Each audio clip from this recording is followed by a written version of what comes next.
Okay. Good morning.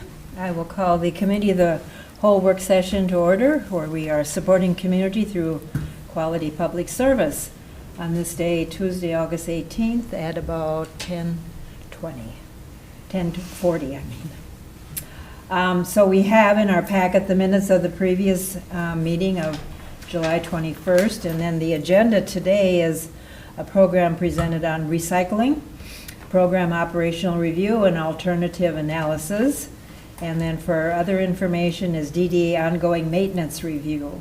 We also have the minutes of the standing committees of the Airport Advisory Commission and the Highway Advisory Committee. And I'll turn that over to our first presenter, Neva Maxwell. Thank you, Madam Chair. The item I have for your presentation today is a proposal. The purpose of this proposal is to conduct a comprehensive objective review of Cook County's recycling program to better understand current operations, costs, service expectations, and opportunities to improve operational efficiency while maintaining the community services that residents and visitors have come to expect. The review will evaluate the county's current source-separated recycling system and potential alternatives, including single-sort and hybrid recycling models, with consideration given to staffing, equipment, material volumes, transportation, processing, drop-off locations, and budget shop and other operational factors.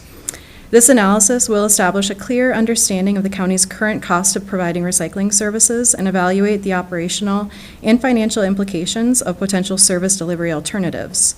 This information will provide county leadership, staff, and elected officials with a consistent basis for comparing options and considering the future of the recycling program.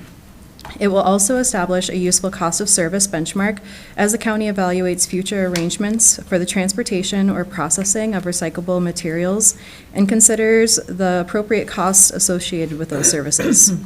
This review is intended to be an initial step in evaluating the future of the county's recycling program and does not predetermine a particular outcome or future service delivery arrangement.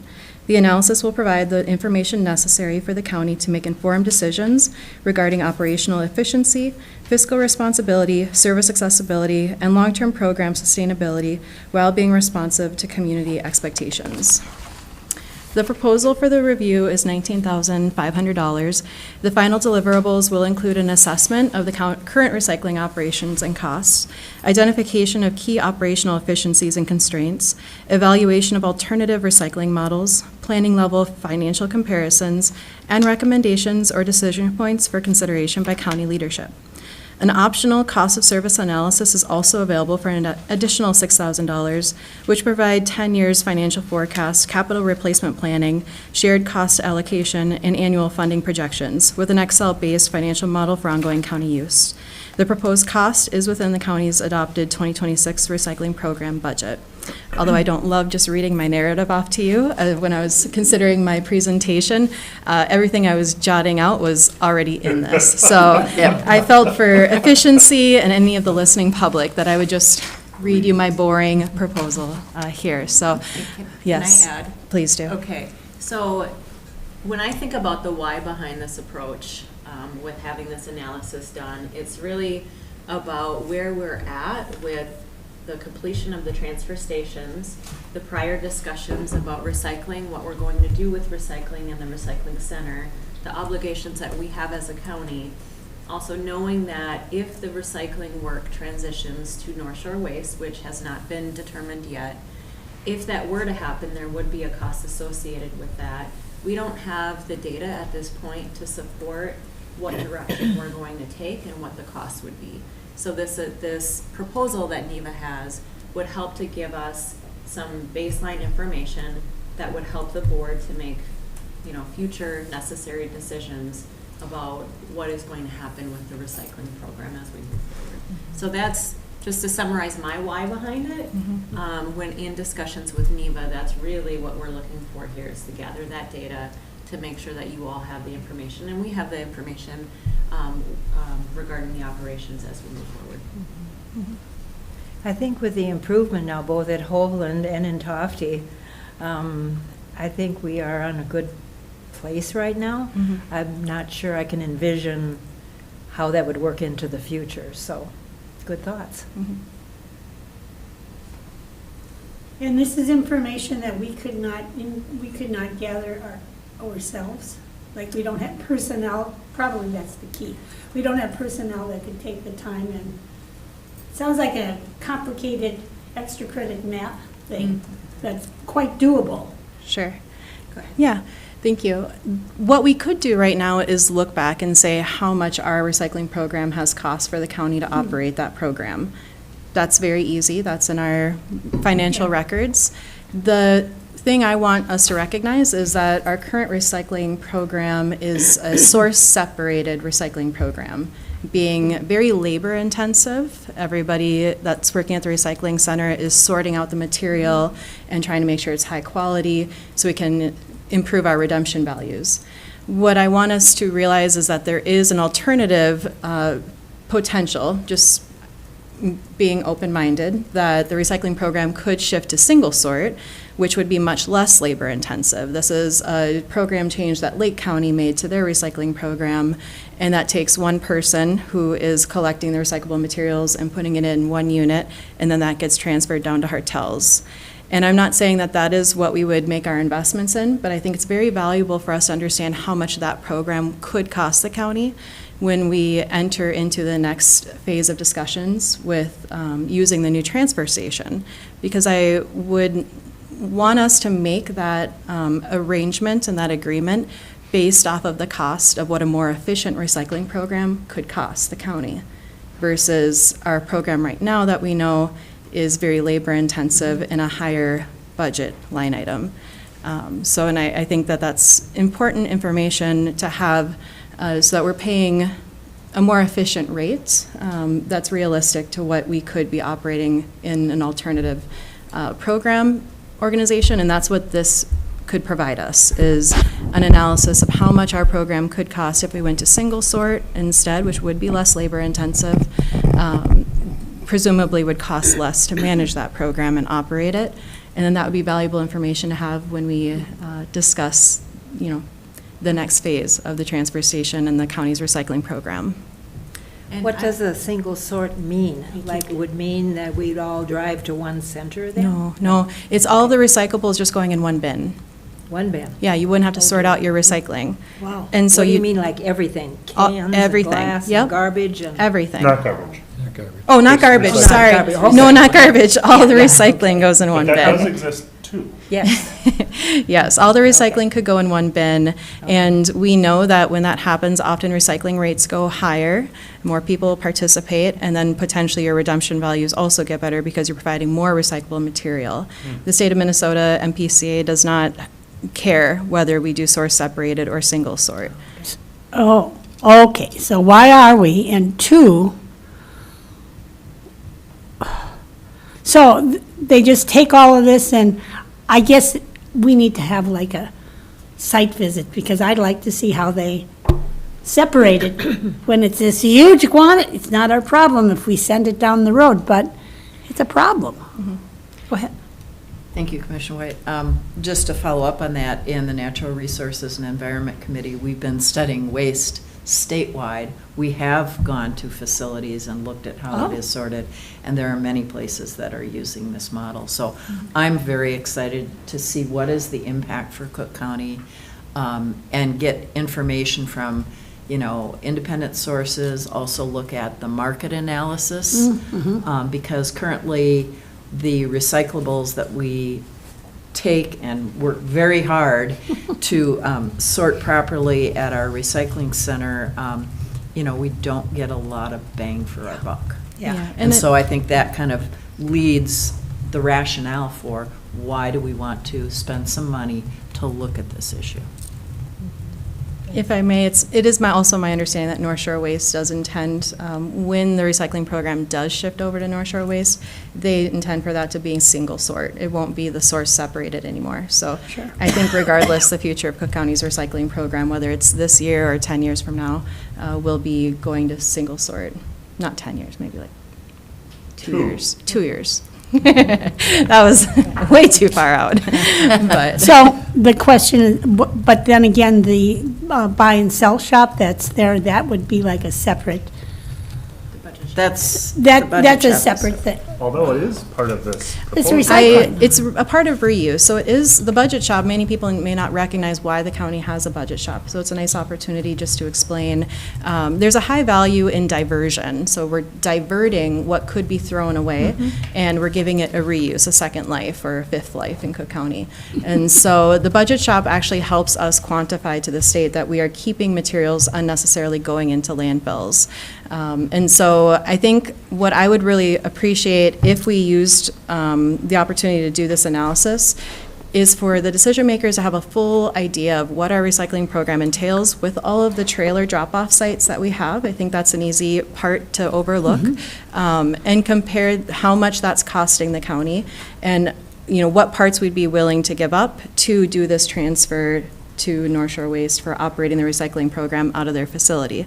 And I think that's just adding transparency and just being honest with ourselves about how much we're paying and what we're paying for and what we might be not including in the future. And it's just good to have a full picture of that. When would you anticipate this to start if it was approved? This original proposal, I started this discussion back in June and July with this consultant, and so she could begin that pretty much once we signed the contract. The timeline that's in this proposal would be in September, starting and being wrapped up by December. Are there any conclusions we can draw from Lake County's transition?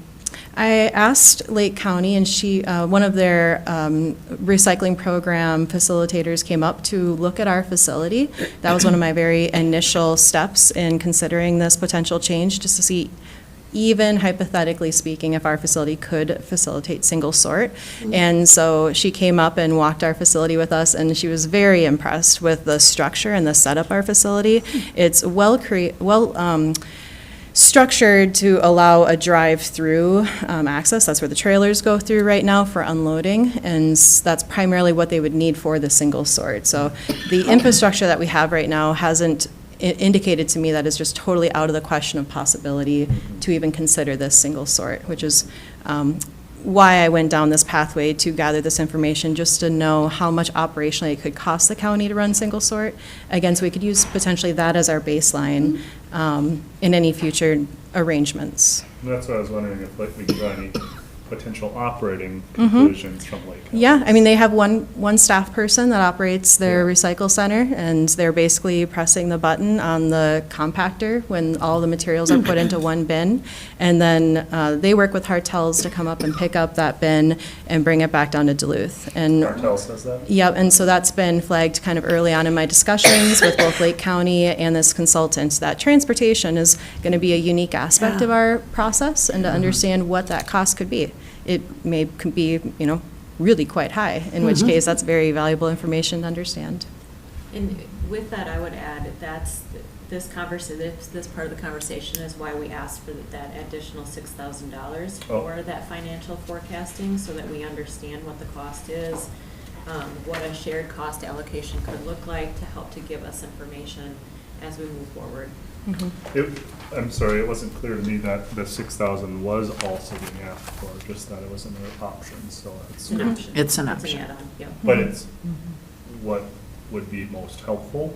I think so. Correct. In discussions with NEVA, once we received the proposal, I asked what would it cost if we added that financial analysis piece as well, because I think that piece is what we really need as well as we look to future discussions. Do you think it's something we can do if we do the proposal, if we do that later? Or do you think it's better, more efficient, more complete to do it all at once? I think it's more complete to do it all at once, Okay. because if any of the operations change, then that analysis will need to be done or reestablished. So I think right now is the time. Okay. Any more questions? Yeah. So one other piece that I'd like to mention is we brought this to Kyle first so that we could start this discussion with you. So we'll bring this to a future board meeting. If there's requests for additional information, we'll see what else we can obtain. But just really wanted an opportunity, since we haven't talked about this, for you to sit with it for a while and think about it before we have a decision before you. Yeah. Is it okay if I? Okay. Yeah. Well, great, I forgot. Oh, It'll come back. It will come. It'll come back. It was relevant, though, to Oh. I'm sure, just I'm sure. sticking it in there. Yeah. And it, Well, maybe Gary can kind of Oh, fill in here's, between. here, Oh, thank you. sorry. Yeah, you said Gary's name. Got it now? No, my understanding with single source is, there's a threshold of volume that makes it feasible. And so that's what I was trying to better understand through the information we have Yeah.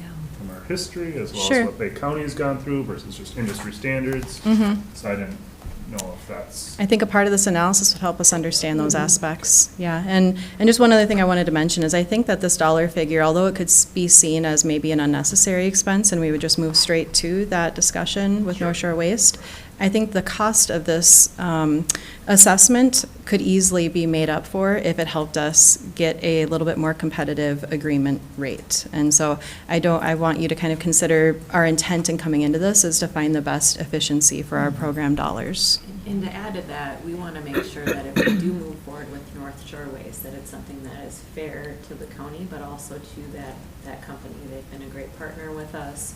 And so I agree with Neva, but want to add that piece as well. Yeah. The last question I had was, just if you're familiar with this, with Burns McDonald, if you've worked with them before? Bolton, yes. Because I sat on the, Yes, and they were the Yep. consultant, and I love them, yes. though I heard some, Yes, so this is, the person specifically with Burns McDonald we'd be working with wasn't a part of that program. She actually used to work with Carleton County and was in their, my equivalent to their county, and moved over to the private sector. And so she has a great amount of institutional knowledge with county-based recycling programs, as well as then having that regional perspective with Burns and McDonald and knowing Hartels. And I think she's well-positioned to be uniquely qualified to assist us with this. yeah, my impression was Burns McDonald was awesome, knowledgeable, huge experience in the waste system. Yep. I wasn't familiar with some of the criticisms. I think it was mostly just like St. Louis County focused or something with that whole I don't know. Anyways, I found them very good to work with personally, and they really do their stuff. Yeah. So And I was she just wondering about them. She shared with me some examples of her doing this for other entities, and so that's what led us to here. That's helpful to know. That's all I have, Madam Chair. Okay. Thank you. Any other comments, questions? Yeah, well, I think that, from my perspective, to your point, on the Burnham McDonald, they worked in what was the regional solid waste. The plan. And I think everybody that was associated with that, if you talk to them, I was not, but just in asking around, that it was not a good experience. And so that's an issue. So when I was just trying to research on issues relative to that company, if you have internal feedback as opposed to external, people getting back to people doing this, so who you use is one thing, but I would say that establishing the partnership with North Shore Waste, that this is a discussion that should be had collectively to understand and to work together. We've established a relationship with them, and I think to nurture that partnership, that participating collectively at this point and not independently, I think there's enough that we can take and draw from our experience with the way we've operated, that this has been a drain on the community financially. If you look at recycling, the environment and the mentality we have relative to the importance of that, there's no question that I think it'd be more evident here than in other counties, that we have a real concern about our environment because we have a beautiful environment.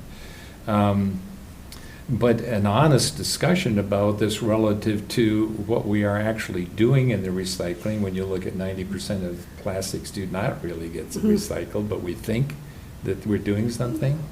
When we've looked at the changing nature of recyclables, magazines are in, this plastic is out, we've had so much variation in that regard, which has been an issue for ease of use relative to constituents when it comes in, oh, we don't take this, oh, we don't do that, you gotta sort this, whereas a single sort would just simplify it. Hours, consistency in hours, serviceability with many of staff that we have there. When you have an elderly person coming in that's unloading, see them, do them, help them.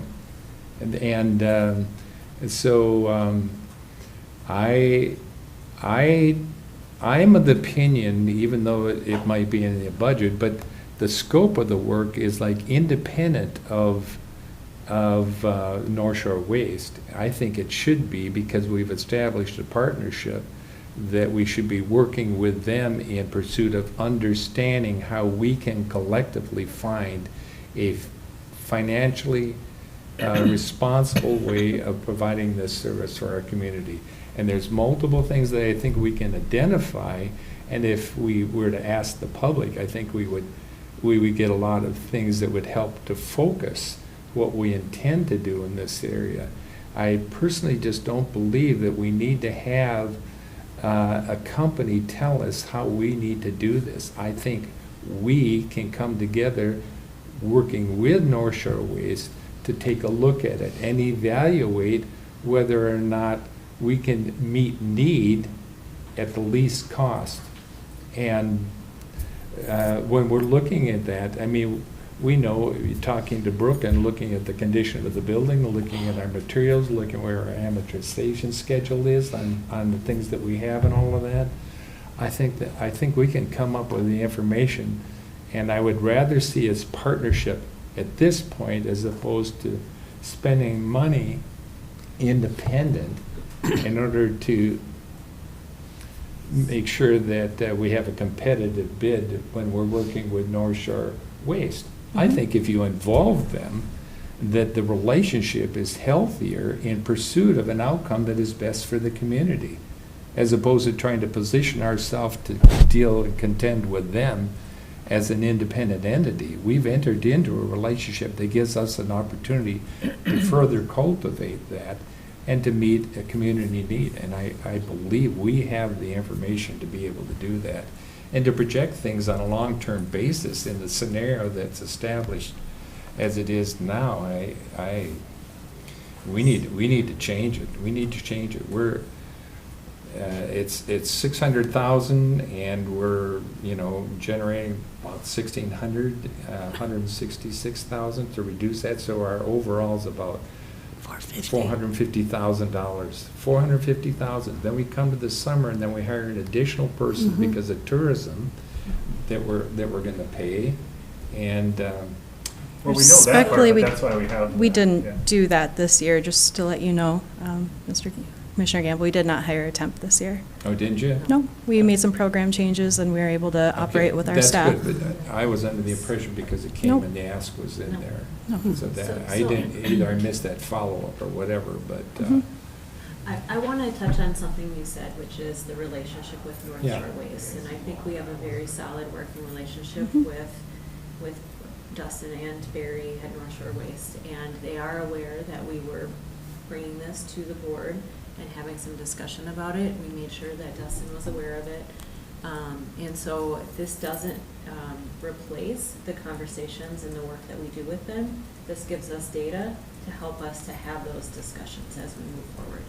So that, I just want to make sure that that's clear, that I do feel that we have a very strong working relationship, and I don't think moving forward with this process is going to shift that. well, in my discussion with him, it's a different scenario. So this is where I think that because I just called and said, are you aware this is on the agenda or whatever? Has there been any discussion? And so that I would say that it isn't something that is bringing us together. It's something that is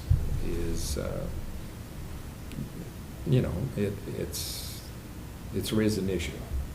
It's raised an issue, so. The other piece I just want to mention real quickly is that North Shore Waste, they've been clear with us that there is a cost to their business That's for true. taking on this work, which I don't negate at all.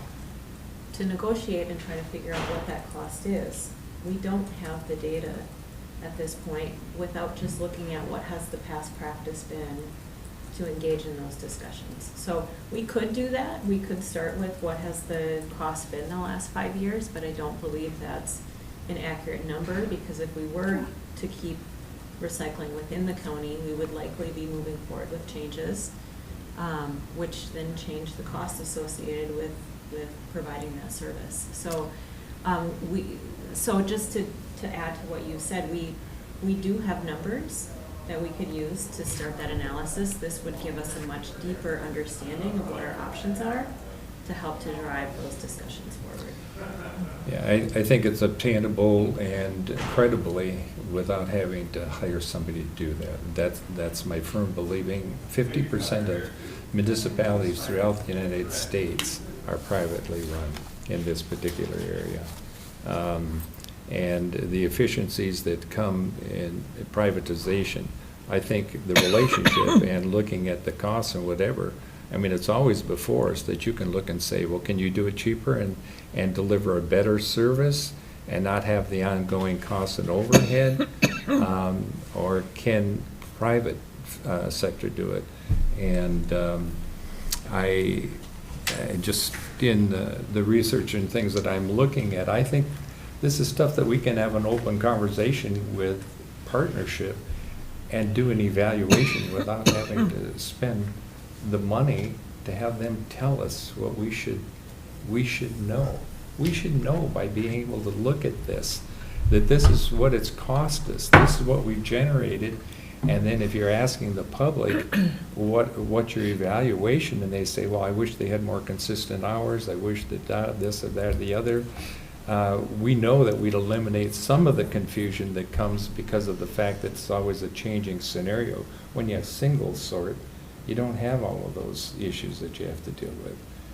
You might have to say we can no longer take magazines, so don't bring them in. But I just think that we have the capability internally to be able to get enough information to make an informed decision on moving forward from a direction standpoint. That's my honest assessment of it. The National Waste and Recycling Association, just reading their information on the reasons relative to privatization and governments, and there's just a lot of information there that helps inform, and so that's my position. Neva? Thank you. I do appreciate hearing your concerns, Commissioner Gamble. In observing some of the board's discussions about other departments when PHHS had their outside review, I had heard from the board in that discussion that you really appreciated that information, and so I wanted to provide you an option. And I think having this committee of the whole discussion right now is a really valuable opportunity to hear what your reservations are and your concerns.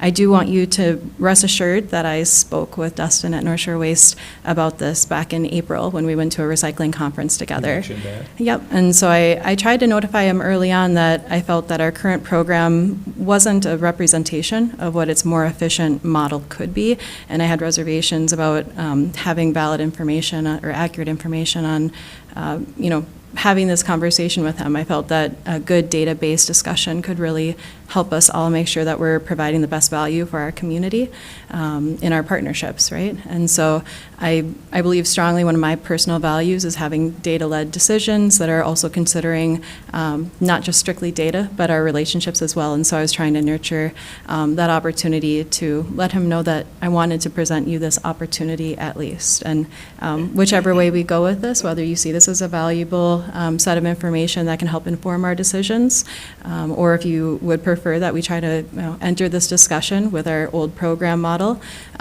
Regardless, I look forward to being a part of those discussions, and I think either way we're going to have a very productive relationship with North Shore Waste in the future. This isn't intended to drive a wedge in that, really. But Yeah, I would say I certainly agree with the data-driven decision-making.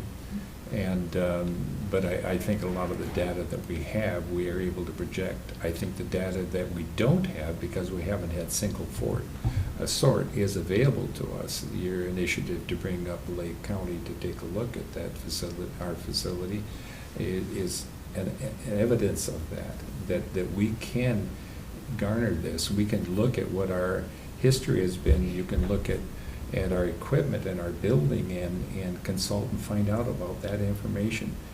And I believe that data, credible data, is achievable by asking the right questions from our lived experience and what we know, and then having enough of that information to discuss that in partnership with North Shore Waste to see how we might be able to do it better.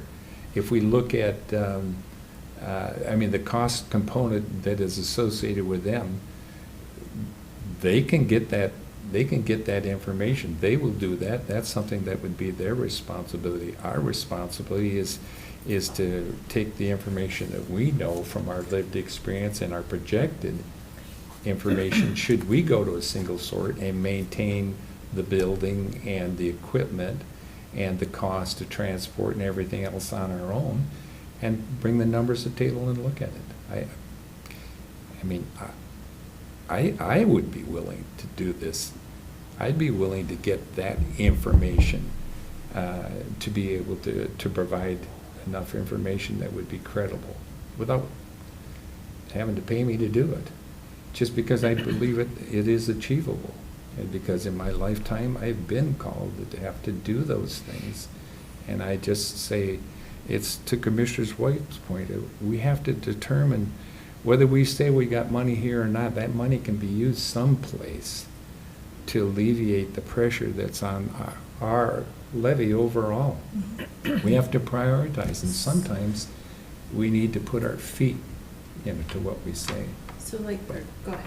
Well, just that the North Shore Waste, I would like them to be at the table with them to have a full discussion. And I don't want to hold on to the recycling center. I mean, I look at the building and there's costs coming on the horizon in short order. One heavy snow year and we could lose it, but not this year. But I would really like to be at the table with North Shore Waste, and I do believe when Dustin has talked about the number of additional trips down the shore they make every summer during tourist season, it's outrageous, actually. So I don't know. I think between what they have for numbers, I know that Dustin has to be a pretty numbers-oriented, data-oriented to get to where he is at this point, that he would have a lot of information. The projection, how much are we going to grow, how many tourists are coming in, we can all guess. I don't know. And to be fair, he would admit that he hasn't run his numbers or anything on it, and part of it, I would say that when we came into this, as a commissioner coming in before I was sworn in, that Rena had come and shown me the plans and everything. I said, if you can merge recycling in there, you're definitely going to get my support. And so Dustin wouldn't say, I've run all the numbers, I know everything, I'm just waiting for the county to figure itself out. That's why I think it's a healthy exercise when you own the process, working together towards what are we going to do here. And I think you nurture a relationship when you do that, in just saying, hey, and he said, I can't tackle this right now because I'm just getting into a new process, everything else. But once we do that, then I certainly will. And I think we if we come to the table and say, okay, if you're comfortable, let's start this now because we would like to take a look at this because this is something we need to address. I'm concerned about this image that we are not partnering with North Shore Waste and that we're not engaging them in the process, because that was not at all Neva nor my intent with bringing this proposal forward. So I just need to put that out there. Yeah. Because like I said in the very beginning of this conversation, we have a strong working relationship with North Shore Waste. This is not to negate that. This is not to try to create some data that doesn't benefit them or the county. It's really to make sure that we have information to help guide that discussion with them as a partner in this dialogue. So I just need to say that because I don't want this image No. out there in the community that we're not Oh. partnering well with North Shore Waste, because I Yeah, think but- that And I they can- are a strong partner with us.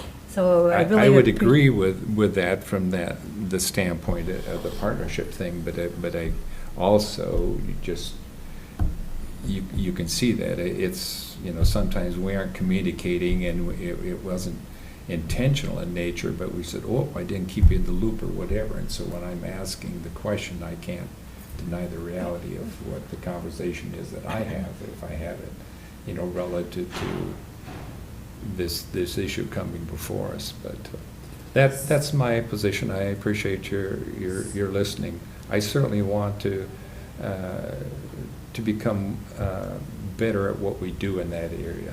And I had many conversations with Tim over the years, just sort of mind-boggling to me what I see. So this isn't a pet peeve that I need to drill down on, but it is an issue that I think just trying to responsibly and step back and say, can we cultivate relationship? Where do we start that, and how do we go about it? And what can we learn from our experience and from others that helps us do this? And the projection for an additional $6,000, I project what under a scenario when we know what our realities are, and the single sort is enough of the thing that you can figure it out. But just reading the research that is out there that tells you this is the savings or whatever. Granted, things are unique to our local, community, but I do believe we can get the data that can drive a decision, and we can do that in partnership with a major player that we've established a relationship with. This is a really good topic that you brought. That's why Committee of the Whole was Mhm. put together a few years ago, and I appreciate you coming. In a matter of time, though, I'm going to move on. And now we have something that maybe we need to all gather together again, and then look at data, look at report, look at what North Shore Waste is already doing, what's their projection in the future, and we always have worked with North Shore Waste. So thank you so much. Thank you. Oh, one question if I may, is there a timeline we gotta be aware of? Okay, thank you. Yeah, no. Thank you. Okay, we're going to move on to Allison is going to come up, and we're going to have a DD ongoing maintenance review that she's put together, along with consultant Tessa Melvin.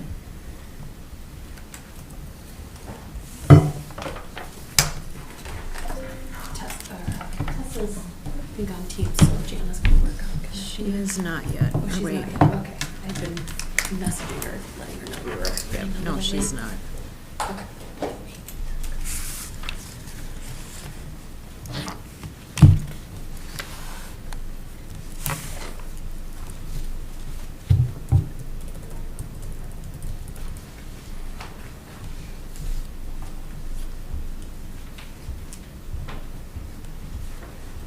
Did we start the teams on our end? Mhm. Well, It's that- started. Oh, she started, okay. Well, Or you have. I have. Yeah, on there. Then maybe she'll get the Yep, pop-up. both Jana So and I emailed are her. on.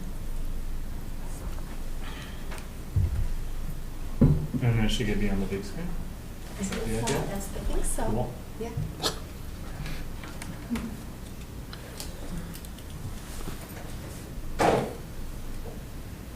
I'm waiting for her. Okay.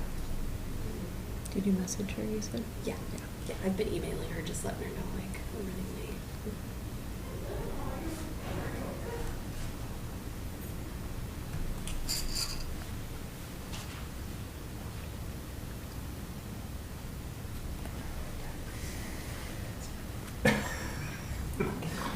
Sending. You are the only dark here at the table. Oh, really? Consider.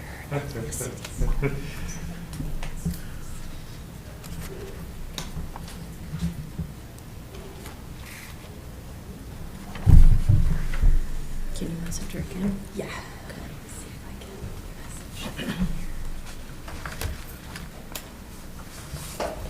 Message through the meeting. No. Can you have a message through the meeting? No.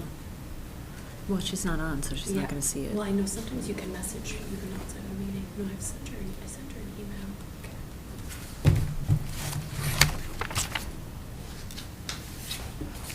Request to join. Call her.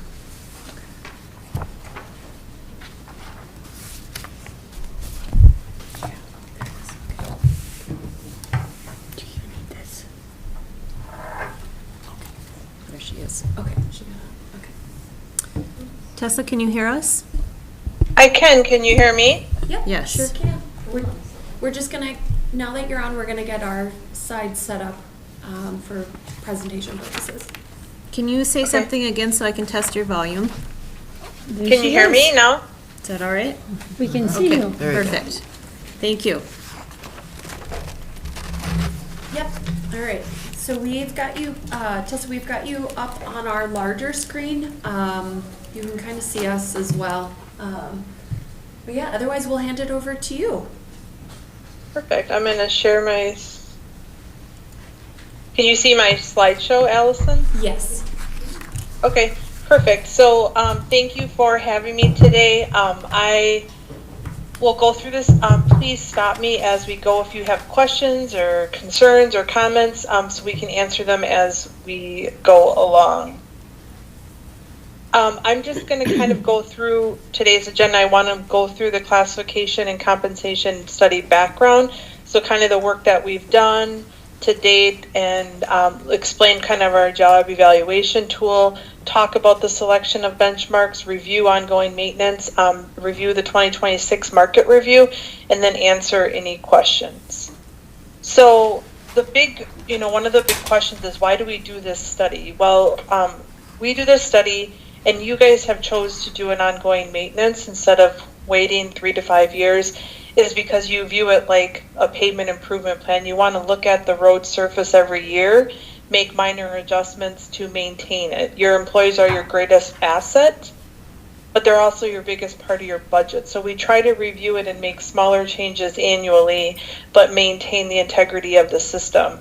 We want to look at gradual changes in duties performed, changes in organizational relationships and responsibility. Big one right now is recruitment and retention issues. And then the last one is statutory compliance. So every 3 years, the county has to do a report for pay equity, and it says, here are the jobs at Cook County. Here's how many male and female we have, and here's their comp worth points, and here's how we pay them. Pay equity only cares about Cook County. It doesn't look at the market. So what I always try to tell boards is that when we're doing this, we're really trying to do 3 things. 1, make sure you maintain pay equity or statutory compliance, because you could lose local government aid if you don't.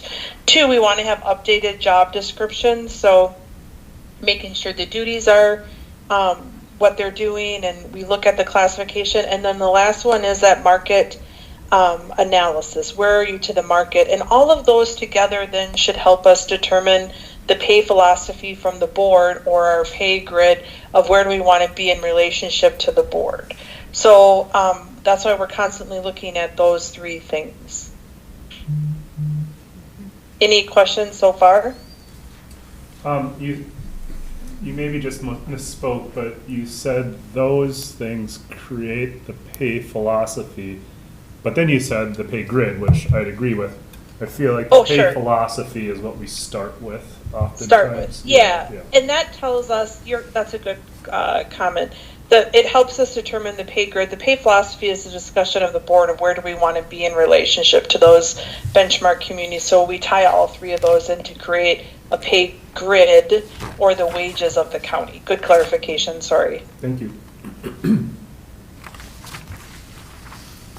Again, moving to that ongoing maintenance, you guys review this every year. We do a market analysis of all the positions, and then we review about 1/3 of job descriptions a year. That includes changes in them, their classifications, organizational structure. So in some instances, we're creating career ladders for departments. And again, this is really the road maintenance to avoid complete reconstruct. So you chose to do this, so it helps us kind of avoid pay inequities, recruitment challenges, turnover, and larger corrective adjustments. So that's kind of why we moved to the ongoing maintenance. Tessa, can you talk about how many counties use maintenance in comparison to a Sure. review every 3 to 5 years? Sure. So we work with about 62 counties, and of those, we have 42 that probably do an ongoing maintenance like you guys do. So we're looking at their stuff every year. The rest, we have a couple that do it every 3 years, and they only do the market analysis. They do everything else internally. And then we have some mini ones, I will say, is we do all their classifications for them, but they only review the market when they go to negotiations. Okay, thank you. Does that answer your question? It does, thank you. Yeah, and again, I don't know, like, of the other counties, like, kind of what they do. A lot of the bigger counties, they have 14 to 35 employees that just work on this ongoing. But ongoing maintenance is definitely what a lot of, you're laughing because you only have Miss Allison as That's why I have So, yeah. So she asked me. So, but I think to that point is a lot of counties, when we went through working this, you know, the big studies are really expensive and they really kind of push the problems along until you deal with it. I think what we are trying to do, and the reason I created it is because I used to be an administrator and I want you to spend the least amount of dollars to fix things to be effective and efficient. And I think this ongoing maintenance really helps because it addresses it as soon as we see it. And then it allows the board to kind of value where it is to their pay philosophy and that.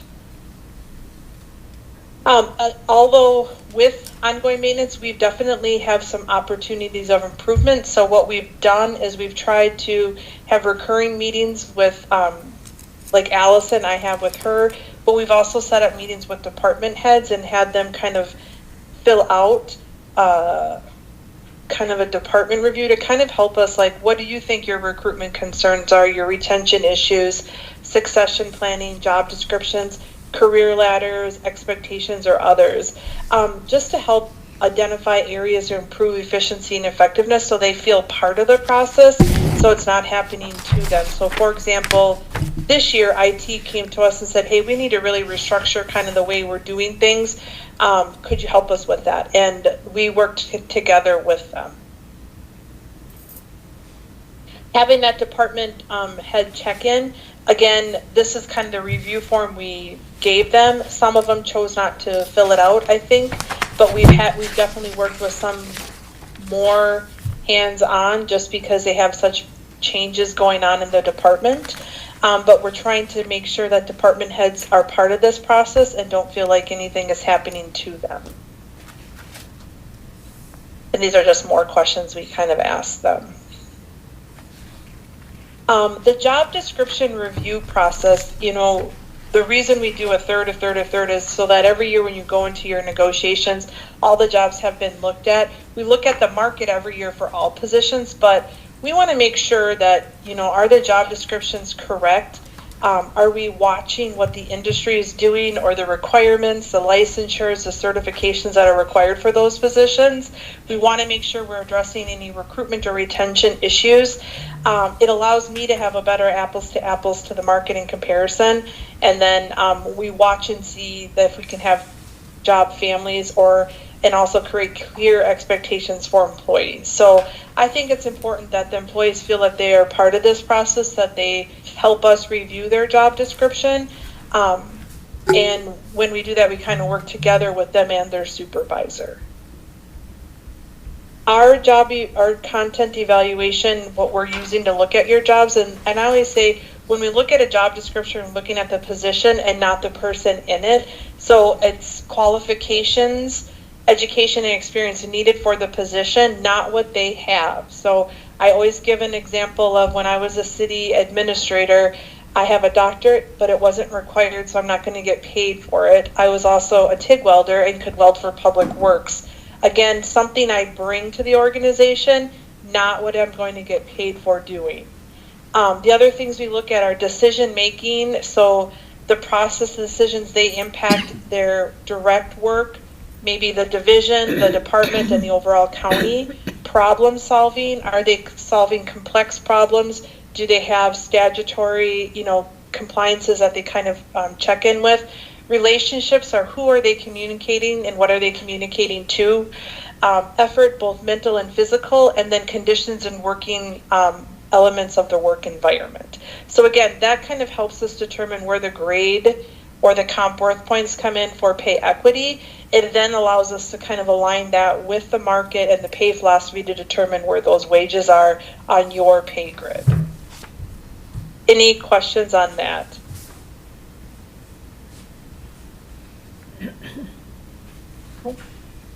Okay. So why would a classification move? So you see some of these jobs coming to the board. So normally we look at new responsibilities, old tasks has been removed. Maybe now the role requires additional skills or knowledge. Any organizational restructuring, so who they report to, the role was redefined. Compliance with labor laws, so we'll help review exempt or non-exempt also. Other things that kind of play into effect are the market or industry changes. So is new technology helping that position, how it's done? Are there industry standards in what's required, the work that's being done? Compensation review, so again, looking at the market. Analysis can trigger updates. DDA, we review the market. And anything that's below where your pay philosophy is, we'll kind of red flag it and kind of go over it to say, is this the market? Is this, Cook County? Is it a combination of the two? Or is it the job description? And then also your department heads could request a classification review if they have a job that is changing significantly. So right now, in factors that influence the market are retail level positions are paying at least $20 an hour. So most counties are having to, on their entry level, match that rate. We're seeing a labor shortage, so those jobs that are open, we just have less people applying for those. We have an increased turnover in the public sector, so people are leaving sooner than normal, going to try different jobs. Other entities are doing these studies, so that kind of keeps the competitiveness up. Labor shortage, especially in licensed fields. So I'm just going to use like the assessing office, for example. Those certifications are required. There's more mandated certifications, but there's less people that are trained in those areas to actually fill them. And then the last one was, I would say, in 23 and 24, entities worked on making sure the entry level was up. Now with the legislation of removal of pay of the governor's salary cap, we're seeing leadership positions go up as well. And we're seeing that all around. Oh, Tessa, go ahead. Can you just explain what the salary cap was? Oh, yeah. So up until 2024, there was a legislation in place that said if you were a public official, you couldn't make more than the governor. So whatever that was capped at, nobody could make more than that. That has been removed. So we're seeing leadership positions definitely impacted by that. So we're seeing those kind of increase because for so long they were capped and not moving. Does that answer that question? Mm-hmm. Yeah. Yes, thank you, Tessa.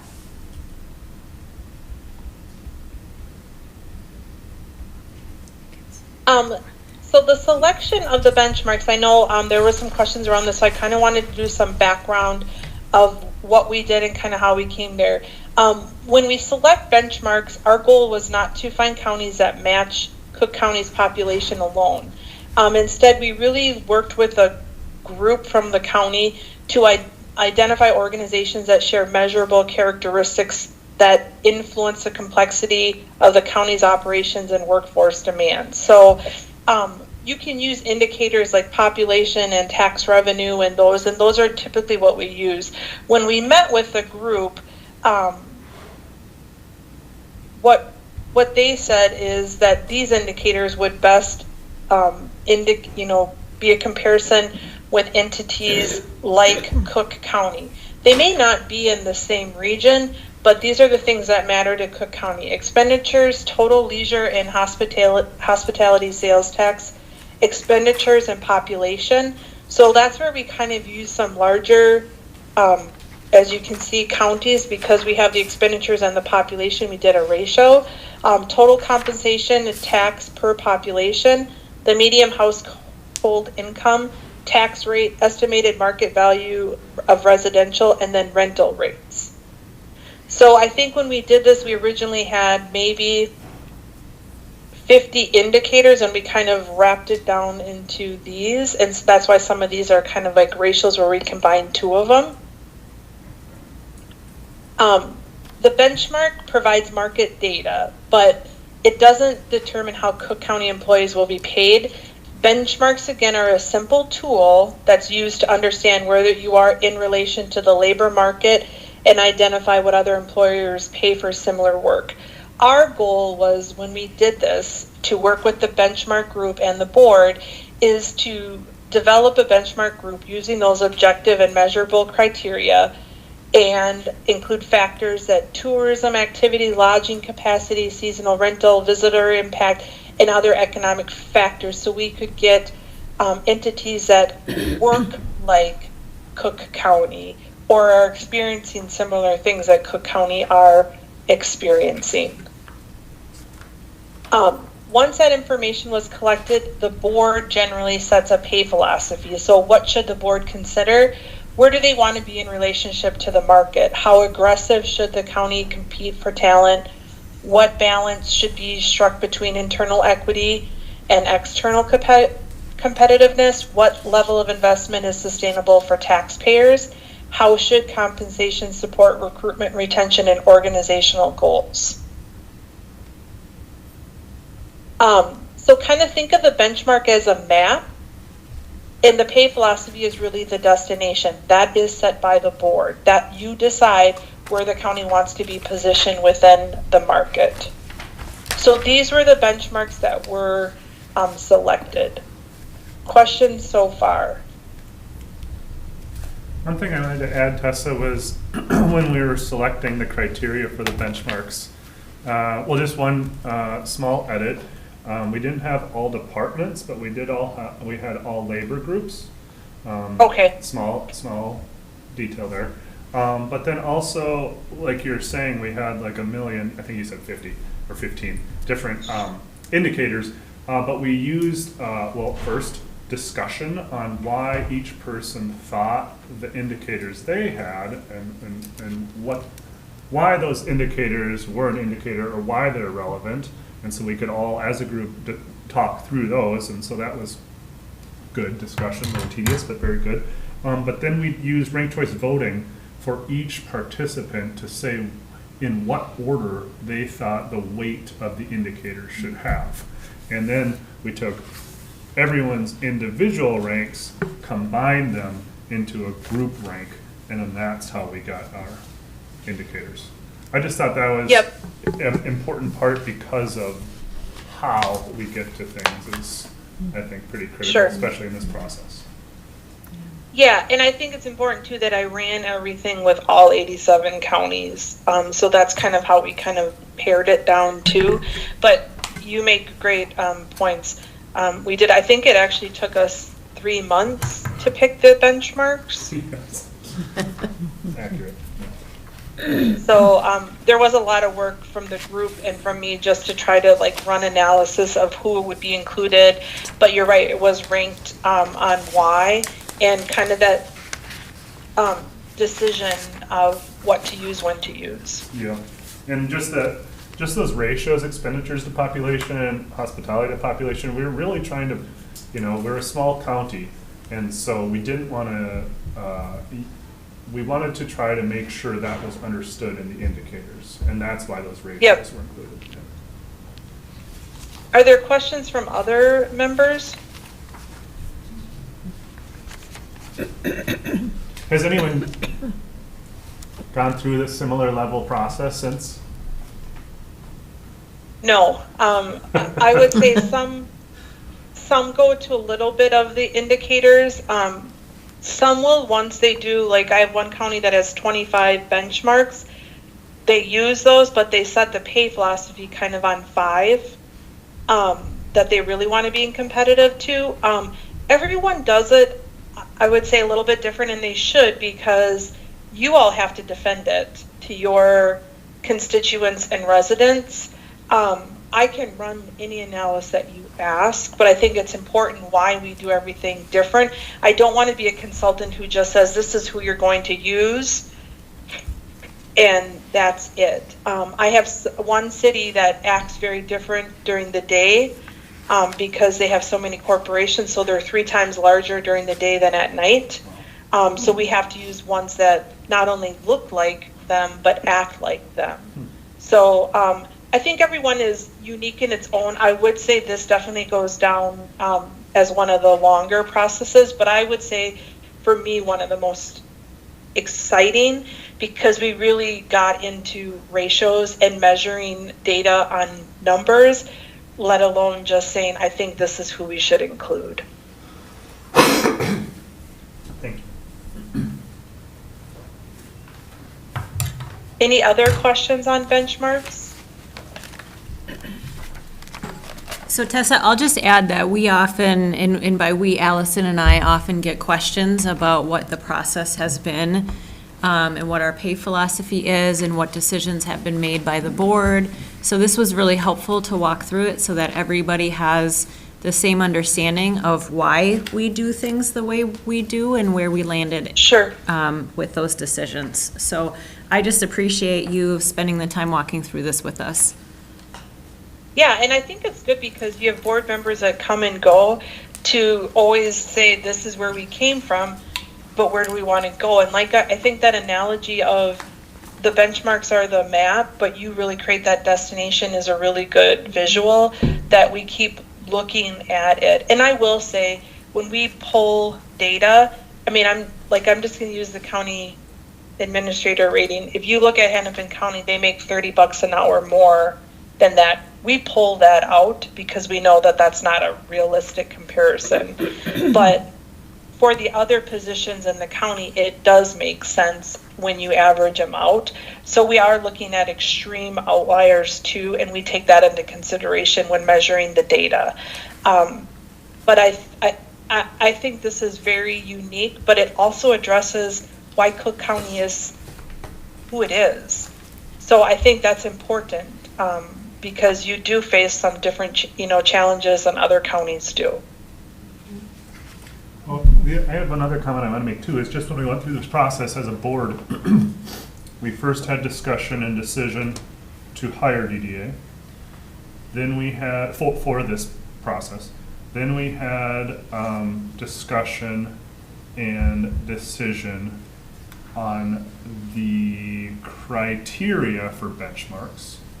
That was passed by the board unanimously. And then we had a discussion and unanimous decision to pass the actual benchmarks. And then we had discussion and decision to adopt the pay grid. So there was multiple, and that's outside of the first 3 months. And the maintenance approach too. Yeah. Yep. Okay. I just included the 2026 jobs that we will be reviewing. We have reviewed, so you can kind of see as they come into the board. Overall, where the market analysis is, you'll see on the top row is the 2025. So in 2025, you were about 4% under the market rates on the minimum and 5 on the max. This year, you're about 5 on both. So the pay grid is doing exactly what we anticipated to do. We're shuffling some classifications based on, you have a lot of internal changes going on, and we're adjusting that. But the COLAs are where they should be. You're sitting right where we would expect you to be. So I think that's important when you look at it from a market standpoint. And then other board concerns, I just went through some of these, some of the counties are larger. If you want, we can go through these. Otherwise, I'm more than happy to kind of talk about questions you guys have, or anything else I can answer or address, because this is really your meeting. Yes, go ahead. Thank you, Madam Chair. One of the things I really appreciate, having lived through a lot of the changes, is that we are not scrambling to update our job descriptions. We are able to hold on to our HR director, which we had struggled with because we didn't have these types of mechanisms in place. And so I think for job retention, the regular market analysis, we are doing so much better in our ability to recruit and retain employees. So I just want to thank the board for the decisions they've made in the past, because it's really helping us to be a better organization today. I think it's really important too, when I go to state meetings, Association of Minnesota Counties, I'm hearing 10, 12 years ago that there's a new crop of people coming in, and they are looking not so much at wages, they're looking at what kind of benefits other than wages are they getting. And they're very picky about what they select and what they do. However, a lot of our jobs are, you need to have a background, you need to have an assessing background, you need to have something in public health, which is a little different than going to work with maybe a school district, or maybe the Border Patrol. But it seems like everything has a licensure or a capacity that they're trained in. So that's why the counties are so unusual, that we have to look at the future of who's out there to apply, and the fact of where we are. Well, Yeah, and I would, go ahead, sorry. No, you go first. I would just, I don't know if anyone went to the AMC conference last December, but I gave a presentation on kind of recruiting and, how do you do that? And I actually give an example of how Cook County is different. I think you guys invest so much time in internal growth, you allow people to grow in those places, and that really saves you money in the long run, because you're not having the overtime, whatever. You're willing to kind of train them. We've set up a lot of career ladders to do that, so you invest in your employees, which they definitely feel. And by investing, you're not having to pay the $30,000 to $40,000 exit fee of training and somebody else. So I think not only has the board done a really good job, you've created a culture where people want to stay. I just see your eyes, Tessa, but yes, you were the workshop that I went to last. I just see your eyes right now. Okay. It was very good, very good. Thank you for doing that. Maybe more needs to be Yeah. said at this one in December. Another topic. Sure, yeah. Relating to the same thing. Well, Yeah.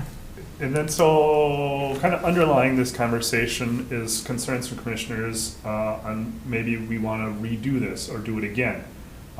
And so I thought that's worth talking about now, as long as we have you and all of us. What would that involve? What would it cost? What would be the impacts What would be of the what we yeah. are currently striving for? Yeah. And I want to add to that at the next board meeting, Allison had planned on bringing the next contract with DDA, so I think this conversation is very timely based on what the board has previously determined is the approach, which is the maintenance approach. So we do have that prepared to go. So again, I think this is a timely discussion. Okay. I like the maintenance, Mhm. so I want to continue with that. If that's the question. But that is the question, and I have heard some concerns about the maintenance approach from a commissioner, and so this is just want to make sure we've got the opportunity to have the discussion here before we bring this forward to the board. We are deep into the maintenance of we're looking at 1/3 of our job descriptions right now. Tessa and Allison and the directors have been doing that work, and so we are moving forward with that that bunch. I support the maintenance approach, but this is a board decision, so I want to make sure that as a board, this is the direction that you want to continue to take. I can say I certainly, given my experience on the Personnel Committee for 5 of the 6 years I've served as commissioner, the maintenance approach is really appreciated, and I've seen over the 5 of the 6 years the real value in continuing with this. One concern I have is just communicating to staff, because not everyone knows that we're doing this, right? And so in previous discussions, we had best practices 3 to 5 years for updates and reviews, and so now we're doing it, or we have been doing it annually or live or on the fly. So I think that's maybe something that we need to work more on. So we did this year, Allison did a webinar for the staff that were part of that third to make sure that they had an opportunity. I can't remember, Tessa, I apologize, I can't remember if you were on that webinar as well. No, just Allison. Yep, But walked through what the process was going to look like, had a pretty comprehensive outreach strategy to both staff and directors. We've talked about it at the MAT team meeting. We did attend a highway all-staff meeting to make sure that they understood, because there were some questions, and they really appreciated having Allison and I there to answer their questions as well. So we're trying to get the word out there. If you hear from any staff or any particular group that they're not aware of this, let us know so we can do some targeted outreach, but really trying to make sure everybody understands that this was the direction determined by the board. Because in our strategic plan, it was identified that we were going to do a class and comp study I think it was every 3 years. And so I think that's part of where maybe some of that misunderstanding came from. But we are really trying to address that with staff. Okay. Any other questions or comments? Did you posed a question to Tessa, were you looking for a response on like what that process, Oh, I'm what sorry, it would? yeah. Oh, no, that's okay. Of Would we what just do it would, again, or, like, yeah. what would the So process Dave look had like? asked a question and we were talking a lot. So what would the process look like if this was kind of redone? If a committee was reformed to redo, recreate, redetermine the factors, relook at, determine what our benchmarks are, what would that look like, and the impacts of doing that versus just maintaining with the ongoing maintenance? So I heard you say if we decide to go through and kind of look at the benchmarks again, we'd be happy to work with you again. No cost there if that's what you want to do. I caution that you've kind of set precedent, so by changing that, you're going to have some reasoning why. But if that's what you want to do, we definitely could help with that. I think keeping consistencies, talking with the unions would be huge too, to make sure what are their concerns. But if that's what you choose to do, we could definitely do that. And I guess my question, goes back to the actual indicators for the benchmarks. Like, I would assume if we were to redo that, we would start with the indicators, and I would hope that would have a staff-involved process as well, just to get that that buy-in. But So that would be the rationale for changing the benchmarks. Is Sure. if that process led to different benchmarks. Yeah. Well, And I one ha- thing that go ahead. Well, I have a question. How many benchmarks is average for a county to have? 5? Yeah, so I normally say we like to see somewhere between 10 and 15. Oh. If you only have 5, we don't think it's it's not statistically significant unless you have at least 4 data points. So if you pull 1 out or 2, you won't have as many market, like apples to apples. The fewer you have, you could have one that would skew it more because it's a lot bigger. And also we have one that has 27, and that kind of dilutes it. So, but again, it's not my place to tell you how many you should have. It is really, are these reflecting the work of the department head? So I think it's important to get their input on, this is who we have, this is kind of, you know, if that's where, and I know we've talked to the department heads about that, but I think, you know, 10 to 15 where you have this is a good number. You know, it's very unique. Some of they're bigger than you on population, but they look a lot like you for other reasons. And I think that's why we picked them. Is this committee separate from the personnel committee? Yes. So it's separate? Yes. Okay. A new committee? Or basically? A temporary. Temporary? Yep. Yeah, okay. Okay, Commissioner Gamble. Yeah, thank you, Tessa. I would say that looking at the criteria that sets for benchmark, and comments that have made about recognizing we're a small county, recognizing needs to be something sustainable. One of the factors of benchmark that I think you cannot bypass, which is something that is generic to any county, no matter size, revenue, whatever, and that is ability to pay. And when you look at the comparable counties that were selected, of those comparable counties, when you look at the amount of land that is taxable, that you can generate revenue from, that they're 59%, 13 of the counties were counties that were under 20% of government-owned land. And so when you look at the counties that we have in our comparable counties, Cook County is 79% government land. That means that we have 16.6% adjusted net tax capacity. That ranks 78th amongst the 87 counties. So what that in practical terms relates to is that it means that our ability to pay, when we are limited with, because we have 79% of our land that we cannot tax, and we get PILT, but PILT is $3 to $5 per acre compared to $9 to $1,000. If we had the flip of that, and 79% we could tax, we would have more money to deal with. But because of the effects of our not having the adjusted net tax capacity, we're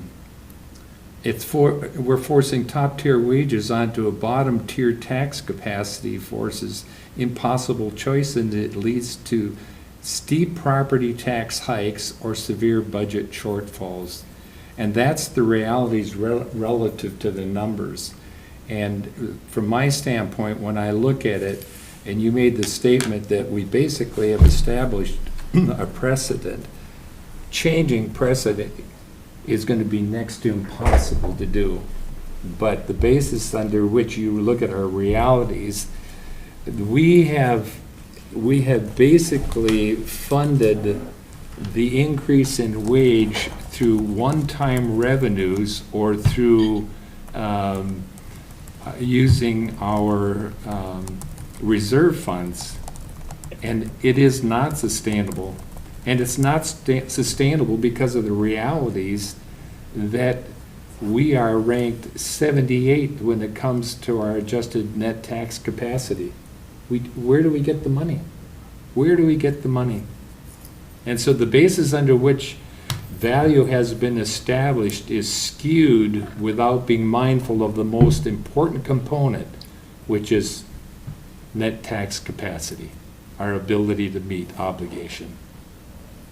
Yeah, I think we tried to address that with expenditures to population, because we didn't look at land area necessarily, because that's not who's paying. The land isn't paying, it's the people. So expenditures to population is how we try to integrate that in. But it wasn't necessarily the number one, and that's what you're saying, is it should be number one. Well, if you can say people, Yeah. I mean, if you look at it, and this is, I'm saying, you're going to look at multiple levels of criteria that you look at. Yeah. And some I would respectfully say are sort of tongue-in-cheek when it comes to realities that translate to dollar. So it's, you say, well, we can look at population, we can look at tourism, we can look at, some factors that really are something that are Less are direct. visible in nature, but they aren't translating to dollars. Not directly. Yeah. So the point is that when it comes to net tax capacity, that is, if I were to say that I'm a neighbor and I've got another neighbor and we're saying we want to put a pool in, would you be willing to split difference, the costs on that? And the one neighbor says, well, my ability, based upon my job, I wouldn't have the money to do that when I look at the necessities that I have to fund in my family. So unfortunately, I don't have that ability. And what I'm saying is Cook County, given its net tax capacity, doesn't have the ability to fund at the levels when you've got the top 8 net tax capacity counties that you're using as a comparable.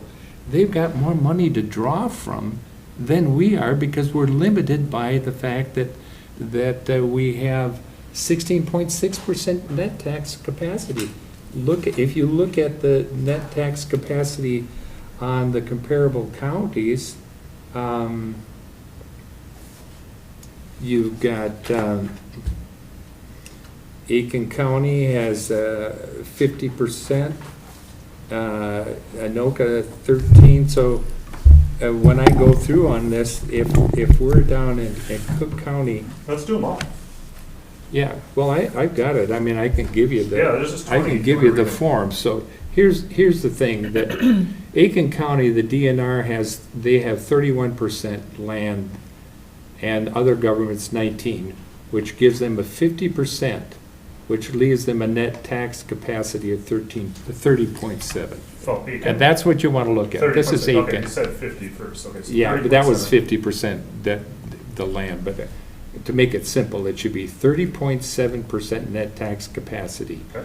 Anoka has 421.9% net tax capacity. They're getting like 1,000% discounts. Yeah. Becker has 61.6. These are using comparable counties that we've used in the benchmark. Beltrami has 41.5. Carver has 163.1. Cass has 76. Cook has 16.6. We rank 78th out of the 87 counties. Dakota has, Crowing? pardon? Crowing is next. Crow Wing is 117.8. Dakota, 592.2. Freeborn, 41.8. Goodhue, 81.6. Hennepin, 2.1 billion. Lake, 19.7. This is million. These are all millions, except for Hennepin. Lake of the Woods is 6.5. That is the lowest of the 87 counties in adjusted net tax capacity, 6.5 million. Olmsted is 219.9 million. Otter Tail, 105.1 million. Ramsey, 658.8 million. Sherburne, 218 million. No, that was Scott, I'm sorry. Scott is 218 million. Sherburne is 107.7 million. St. Louis, 217.6 million. They're ranked 6th in the state as far as net tax capacity. Traverse, 18.4 million. And Washington is 381 million. So you have 8 counties that had 20 to 50% of government-owned land that were not included in the comp study, which is more of a comparable when you look at what your tax capacity is, your ability to tax. And if we're getting what we're getting on PILT, and we're subject to the variables that come when the federal and state want to rethink how they want to contribute to it, that puts more burden on taxpayers. So the primary disadvantage for Minnesota counties with a significant amount of government-owned land is the reduction in taxable property base. Counties face the inability to collect standard property taxes, limits the overall net tax capacity and ability to fund local infrastructure. Counties depend heavily on payment in lieu of taxes, programs from the Minnesota Department of Revenue and federal equivalents, and these statutory payments may not fully match the revenue private development could bring to keep pace with inflation. Proposed state budget cuts are shifting formulas to state PILT, which we see allocations directly strain county and township operating budget. Reduced commercial and residential tax generation can shift a heavier tax burden onto remaining private property owners within the county. Tax capacity is huge because it's our source of revenue. Yeah, I'm really curious about tax capacity to population. Well, it is. You can look at, and this is the thing that I look at in the spreadsheets they're putting together. I can look at the amount of land that we have, our tax capacity. I could look at population. I can look at density. Yep. So we will often say, well, we're responsible for all of the forests and everything else. But when we look at our density, that's the people served within the community. And the PILT is supposed to cover the costs of having to maintain roads, which are in many respects going away. So you look at population, you look at density, you look at budget, you look at tax capacity, you look at the nature of where the revenue sources are. Whether we have large industry, like you can look up at Kuchiching, they've got some industries that help them. But Cook County, it's basically tourism. And so tourism, while can be a blessing on one hand, it is also a thorn in the flesh because it has pushed up the cost of our real estate. It's pushed up our cost of living, which means that you have to pay people more. But our tax capacity still is our ability to meet that growing need. So are you saying that our wages should be based on land capacity? Our wages should be based upon our ability to pay. I think a wage should be based on what's a fair wage. Yeah. What our ability to pay is what we can afford to provide. And I'm just gonna speak from my knowledge of one of the triggering reasons to do the classification and compensation study is because we paid less wages and we were having issues recruiting and retaining staff. So if we adjust wages based on tax capacity and ability to pay, we're right back to where we started prior to the class and comp study, and I think the impact is gonna be much greater. We can't hire people to provide the services we are legally required, or services that our community members are looking for. Other counties that are similar to us, that are dealing with the same issues that we deal with, find a way to do it. The other thing when it comes to the revenue, it's if you say it's your ability to pay, it's to Commissioner White's comment that we need to prioritize what we value. And if we say that we want to be competitive in wages and we want to bring in capable, good quality people, it means we have to say no someplace else because we do not have the money to do everything. So I'm saying the discussion needs to be, what do we value? And where do we put the limited funds that we have? And if we say people are our most important asset, then obviously that's a value that we need to distribute those limited dollars to.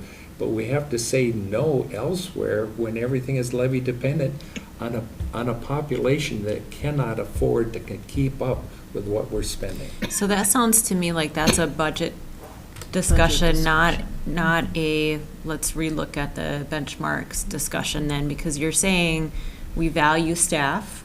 Our employees are our number one asset when it comes to operations.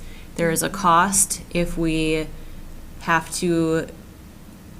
struggle like we did in the past with retention and recruitment. There is a cost associated to that. So we're going to lose resources as a result. So I'm hearing you say that we have to be mindful of the resources we have and how we spend them. but that it's important to continue to support staff. It is within reasonable context, because like I say, there are other counties that are having to deal with what we deal with.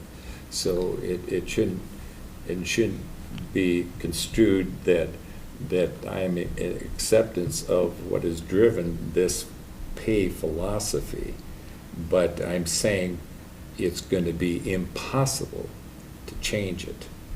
Well, we just do it the You'd same have to way do- we did the you'd first have to time, do it, or the huh? second. We just do it again, as long as you have buy-in, that's what it's all about. You can't just carte blanche change it, but you can, Well, no, Go through the and the process. change, it isn't Yeah. to change. The change is to do it based upon a criteria that makes sense, because people from without, even fellow commissioners from without, that look, at Cook County go, what in the world? And so that's an issue. And I'm just saying that once you've made that decision, you're gonna have to live with it, because you're not gonna get buy-in from people that we've attracted, because we pay considerably more than what this market really. Well, and I would Go ahead. just say that I definitely hear your concerns. I would say if that's your concern on the benchmarks, we could run other scenarios, like if you use these 10 benchmarks to see, because you have 20. So even though you have Hennepin and Ramsey in there, there's other ones in there for the same reason. So they're not being looked at the same. I think we should run by data, not assumptions of, where you're currently paying. Maybe even where, if you pick another group, might be where that is. We don't know unless we run the analysis in data.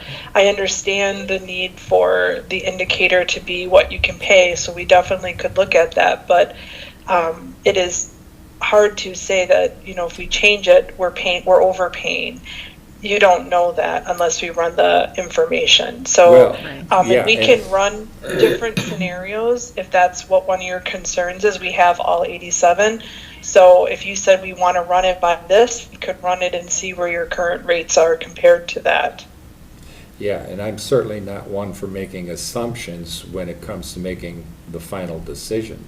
I am definitely data-driven, and it is the data that is what is challenging to me when I look at the data that questions the methodology on how we arrived at what we arrived at. And I think from many citizens, it's the same thing. They just say, how can you do this? And our criteria that we're basing it on is not looking at data that I think should be looked at. And so I appreciate the fact that you can run it on many scenarios. If you do, what it does is it reinforces the strength of your decision and recommendations moving forward.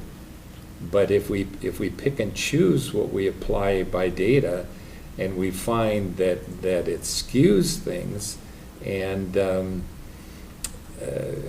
Allison, you made the comment the other day relative to something that was skewed, that could skew our numbers because of where they were setting something. And this is my point, is that let's run all of these things and prove that our position is one of strength relative to what we're doing. And so to the point, Administrator Treble, that I value, that employees are important. We've got some great employees in our department heads, and we've had time to be able to see what these people can do, but it comes back to our prioritizing our values based upon limited dollars that are a reflection of the data that says that we are at a disadvantage, and we are because we don't have the revenues. And I would say that if that the discussion should be then looking at our non-mandates and not at our employee wages, because Tessa just walked us through the process that was used by the board, by the work group, and unless the board supports moving forward with a different direction, I think if we're concerned about budget, the conversation should be looking at mandates first, then looking at core partners, then looking at the unfunded mandates last, if we need to make cuts to the budget as we Well, move forward. I would say it'd be beneficial for this board if, as Testa has suggested, we were to run some scenarios based upon some very important criteria that defines our ability to pay. And if you were to look at those things, you would reinforce your position as to the selection of criteria that you've used. And I would just say that when the benchmarks were selected, again, there was a concrete process that was used to select those benchmarks. So if we were going to run numbers, I would want a work group or reestablish some process to make sure that, I'm not, Allison's not, or Tessa's not just picking a variety of different counties, not based on any particular criteria to run numbers to try to get to some arbitrary number. I would want to make sure that we had a process in place so that we can point to the integrity of the process as we move forward, which I believe we can do right now, but I don't think just running numbers is going to get us to the same place. Commissioner Sullivan? Thank you, Madam Chair. I'd also like to remind us all that expenditures per population is one of our indicators.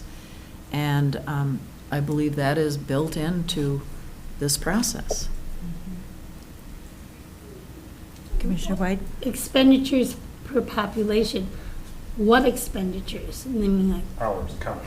the County county expenditures. So when we have X amount and. X amount of people, this is what it costs, and that is one of our indicators. And we identify that county staff is our number one priority because of the services that we are tasked with providing. We need good people to do that. Mm-hmm. So then you have less revenues to do childcare, the hub, EDA, all of those. If our staff is the number one priority, then something's got to maybe be reduced or cut or And that it's just like our households. Yes. You know? That comes back to the comment about, what do we look at in the budgeting process? And we start out with, okay, we have to have our mandated services, and then Right. we go down and prioritize after that. Yep, I But agree. that's, in talking to fellow commissioners in other counties, to say, do you fund this? No. Is it because you don't believe in it? No, it's not that we don't believe in it. We don't have the money to be able to do it. We figured that out a long time ago. We can't. We have to prioritize. And my point is to understand expenditure. Expenditure is predicated on revenue to expend. So in other words, if we compare, I'd have to understand your expenditures in the context of ability to expend. Not to play on words here, but my point is an expenditure is different from revenue. It is assumed that you have the revenue to be able to expend. But if we do comparable expenditures, we might be expending over and above our ability to actually fund. So that's why I'm saying revenue-based, you have to look and to see what's our revenue. And this is where we as commissioners need to be advocates on behalf of our county and our citizens when it comes to PILT and other things to generate revenue, because so much of our property is in PILT. Right. And I would just like, when people are hired and they are function under a certain salary or a certain hourly wage, you don't take it away from them. You don't say, oh, well, we made a little mistake, you're gonna get $1 an hour less. But what we can do is, we need to, and which I believe we have been doing, helping the staff to be as informed and up to date on what they need to help them be even better at their jobs. So we are getting quality services across the board, and that our staff understand their role, that they are really important in. We do. So there's that. So to go backwards at this moment in time, after 4 years, I think this started before I got on board.